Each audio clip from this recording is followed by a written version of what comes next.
Hey everyone, welcome to my kitchen. It's Colleen here, and I'm here to introduce you to the new electric twist and chop from Pampered Chef. This little workhorse, it's 2.5 cups. It's perfect for graham cracker crust, smooth hummus, dips, salsa, oat flour, and we're going to do a little pasta sauce in here too. So I'm going to show you how it works. So I don't have it plugged in right now so that I can just very safely and easily take it apart. But the whole top piece, all of this is dishwasher safe. There's a lid. The lid has a little hole in it so we can drizzle some oil if you wanted to do a bruschetta or something. And we have our very durable stainless steel blades, which are good on tomatoes. The bottom wipes clean with just a damp cloth. Wonderful, we love that. So we just pop it back together.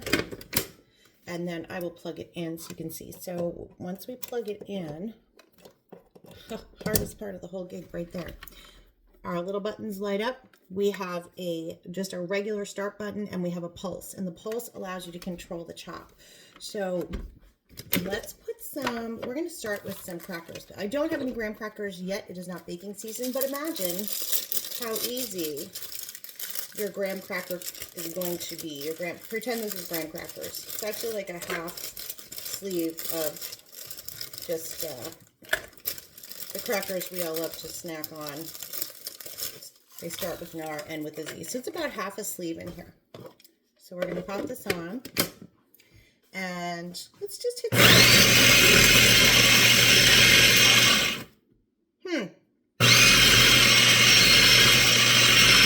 I forgot to count, but that was so fast. Look at this. Look at these. How fast are your graham cracker crumbs going to be this season? Holy moly. Let me pour those into a bowl. And there is a pour spout on here as well. I don't know if you can see it, but it's right on the side. There we go. So that you can see how quick that goes. And let me show you. Perfect, right? Where are my cheesecake makers? That's going to be huge. And here I have a little bit of oatmeal, which I just threw all over my counter. You two can do this job. And let's try it again.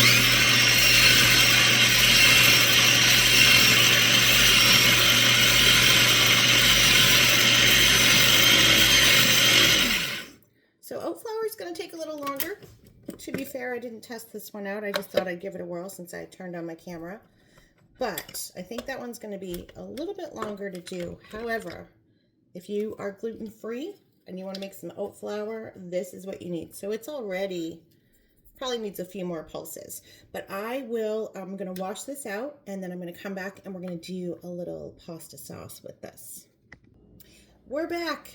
We have a clean vessel in which to make a little bit of pasta sauce. And by the way, if these cracker crumbs, this was just, table crackers, begin with an R, end with a Z. If you have saltines, if you need panko breadcrumbs, you could pulse this and control the chop a little bit more and get yourself some breadcrumbs if you run out. So that's another good use for this, or your stale bread.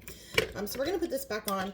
One of the ways I remembered how this goes is a little song that some of you might know. To the left, to the left. Yeah, that's how I have to sing it to myself every time I put this together. So we're going to do a little pasta sauce. And this is a recipe that is in the back of the New Season's Best. It calls for 4 plum tomatoes. I only have 2. I don't know, guys. I'm a little nervous. It didn't tell me I had to cut them, but I'm going to. I'm going to use my tomato knife. I'm just a little nervous. I don't usually do this, but I don't have enough tomatoes right now to test it and come back. So we're just going to cut them in half. And then because I don't have a lot of aroma tomatoes, we're going to throw some cherries in here. Yep, that's what we're going to do. We're going to see how this goes. And then I've got some fresh basil. Whoops, from my plant. Oh well, we'll leave that where it is. I'm going to start this and see how it goes. Okay. We do have one more ingredient that needs to come in, but we will do that in a moment. So we are going to pulse.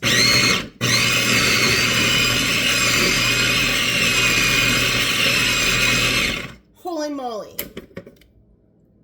Oh my gosh, you guys, this is amazing. To the left, to the left. All right. Oh my gosh. So the way these blades work is they move up and down, so you get a nice even chop. I'm actually gonna, now that this is down a little bit, I'm gonna throw some more tomatoes in. And there is a little hole in here, like I said, for drizzling oil if you're doing hummus. I'm just gonna use up the rest of my tomatoes. And then we'll throw some more, well, what's left of the basil, we'll throw that in. Sure. Let me chop these down and then we'll add our oil.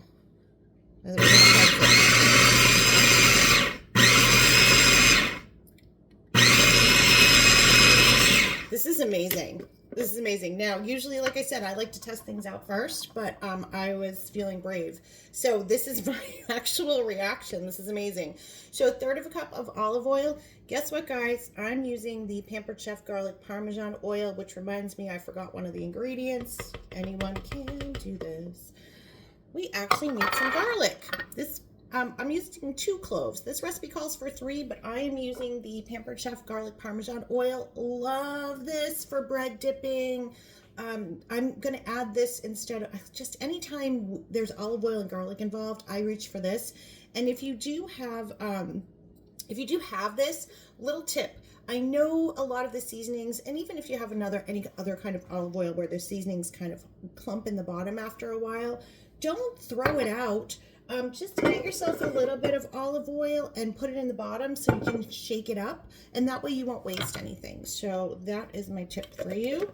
We've got our oil in here, and that's the other reason I didn't use the little hole, because there is garlic and seasonings in that oil and it would get clumpy in here. But straight olive oil would be great. Let's just turn on the oil. Mix even up and down. So let's do that.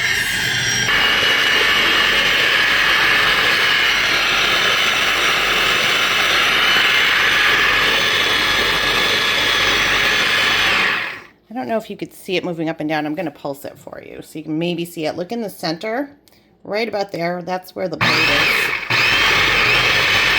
So it moves up and down. And I think I've got some really good pasta sauce now. So let's see. To the left. All right. Oh, it looks so good. And you're just going to heat this up on the stove and serve it with your pasta. Here we go. First time out. Let's see. Wow. That's actually really good. I'm going to throw a little salt and pepper in there. I think that'll give it just what it needs. And there you have it. The electric twist and chop. We are jumping for joy, dancing on this one. Thank you guys for watching. If you have questions about this particular item, please put them in the comments and one of us will be sure to address them. But this is a really exciting piece of equipment. It is, as you can see, I'm pretty short. This is pretty small, 2.5 cups. Spout measuring on the side. If you are measuring like graham cracker crumbs, you've got your measurements on the side. And when you're done, especially with this one, since I used oil, all of these parts, not the motor, but the rest of it's going to go right in the dishwasher. Thank you guys for watching. You're always welcome in this kitchen, and thanks for joining us in this event. We are all super excited that you're here. Bye.